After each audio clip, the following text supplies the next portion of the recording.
Alright guys, the Iceman here on the Iceman's Return YouTube channel. Check out Wrestling News Talk on Facebook and join the Yes Movement to reinstate Andre Corbill's original channel here on YouTube. With all that being said, I was interested in seeing, the salaries of what the WWE superstars were making per year, not their net worth, but what they were making per year. And I wasn't surprised with some of the salaries. I thought they were a little lower than what I expected.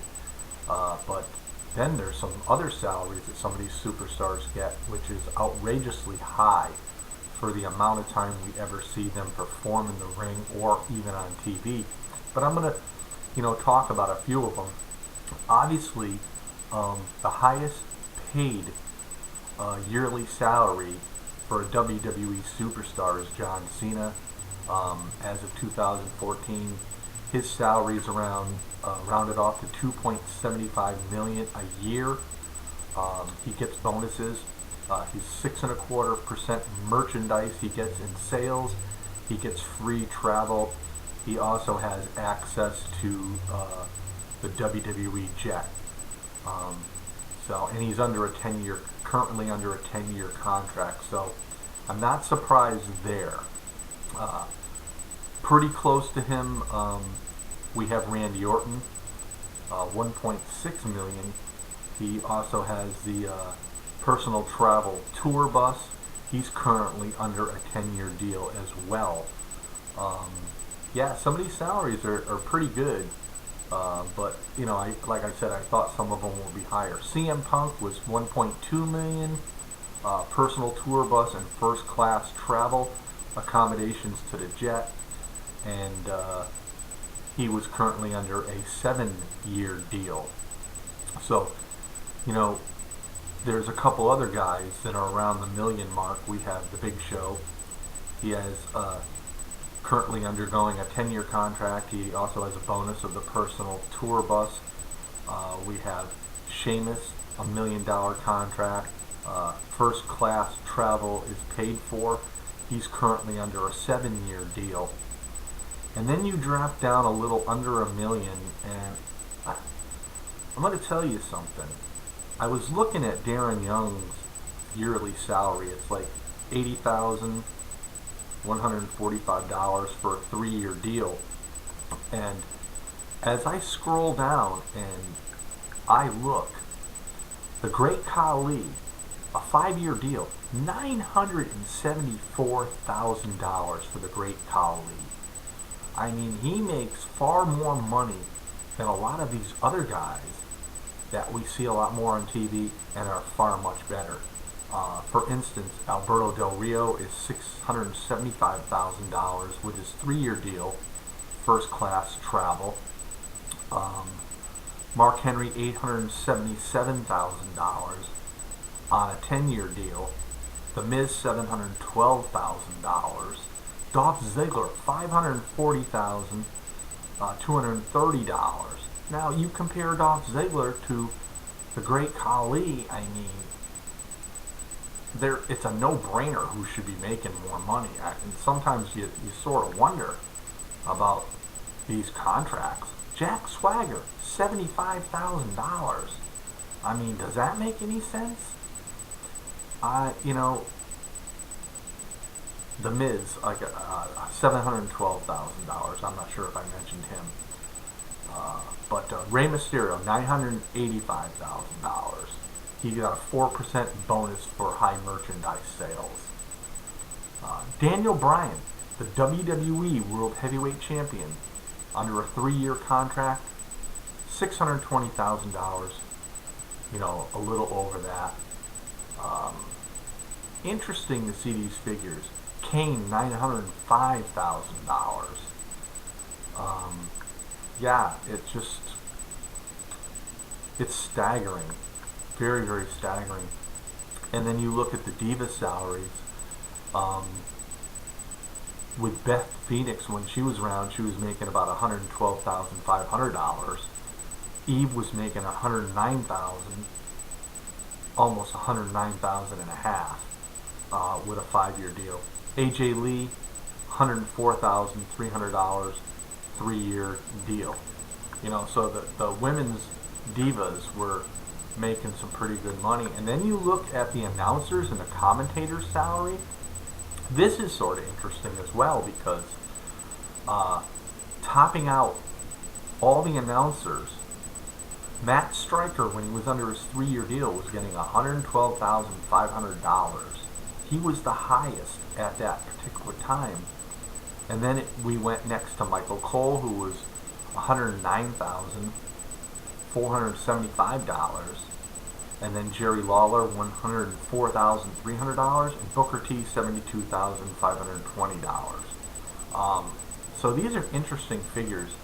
I'm going to put the link in the description box. This is just a website, and you know, whether these figures are totally accurate or not, again, remains to be seen.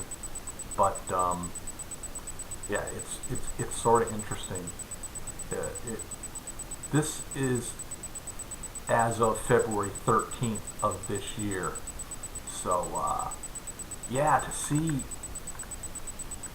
I'm still staggering over the Great Khali. $974,000.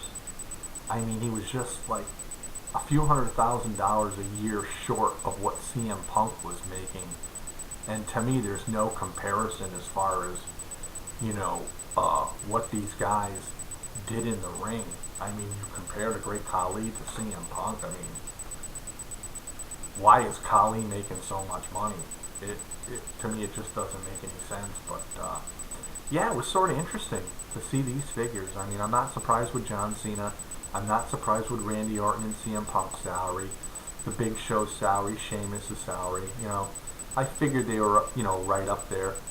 I didn't see the salary for the Undertaker, and I'm sort of curious about that.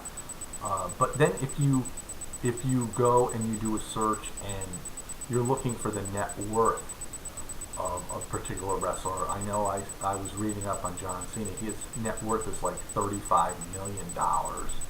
Triple H's is like $25 million.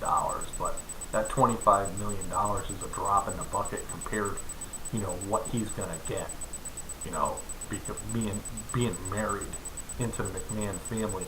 I mean, obviously he's set for life. But yeah, this is sort of interesting. I mean, if you get a chance, check out the list. I mean, you'll be amazed at some of the salaries on some of these people. I mean, as far as some of the low salaries and some of the higher salaries, why certain people are getting such high salaries when, you know, they really don't contribute a real lot on WWE TV. Maybe they do a lot more at house shows. I mean, that's a possibility, and you know, but you got to look at it this way too. The bigger stars have to appear at the house shows in order to draw a full crowd. So I don't know the mentality or the politics of how people are getting paid, but it's just an interesting thing to see. And like I said, I was staggered by the fact of, you know, certain salaries for certain people. And to me, if I were to be the one who was giving out the salaries, I would really just go from the top of the line down. You know, who is, you know, the biggest superstar, who is seen more on TV, who is, you know, competing on the pay-per-views, and I would go and do it that way. But interesting, like I said. So again, you know, get a chance to check it out. The link's in the description box. And yes, join the Yes Movement to reinstate Andre Corbeil's original YouTube channel. He had 7,400 subscribers. YouTube and Google, you know, when they take down a video and people flag these videos, these people need to do their job. They need to actually have people that are actually really reviewing these videos and seeing if the content that's involved in these videos are worth taking down, because to be quite honest with you, 90-something% of the time videos get taken down and it's just because they're flagged and there's nothing wrong with the content. So join the Yes Movement to help reinstate Andre Corbeil's channel. Go to Wrestling News Talk on Facebook. There's a link there. Everybody's got the link out to sign the petition, and hopefully that YouTube and Google will actually acknowledge the fact that he has so many supporters. And you know, this is one of the things that has happened here on YouTube that to me is a disgrace. I mean, you take down and close down a channel that is so informative. One of the guys that, you know, does his own thing, has great shows with Big Ray, with the Saturday Night Can-Am Wrestling show,